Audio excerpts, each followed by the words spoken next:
Treatment of locally advanced and recurrent cervix cancer. Locally advanced or recurrent cervix cancer means the cancer in the cervix which has gone outside the uterus and cervix to involve the surrounding structures like urinary bladder, ureter or rectum.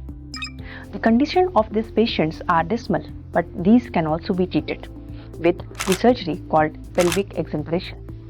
This surgery is extensive and may be considered morbid for the patients, but this provides the chances of cure to these patients. This may involve anterior exenteration. This is done for the patients having the cancer which has grown outside the uterus to involve the urinary bladder or the ureters.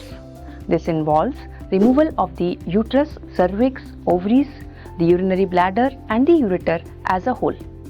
After this, the ileal conduit is made in which both the ureters coming from the kidneys are attached to one segment of the intestine. The other segment of this intestine is brought out on the abdomen of the patients, on which a bag is applied. The urine will be coming through this opening into the bag, which can be opened by the patient in the bathroom, and the patient can actually live a normal life. The quality of life is maintained. The next surgery is posterior exenteration, which is done for the patients having the disease involving the stool passage known as rectum.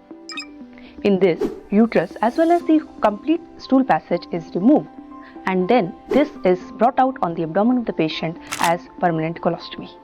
So the patient will need a bag to empty the stools, but mind it, patients will have normal quality of life.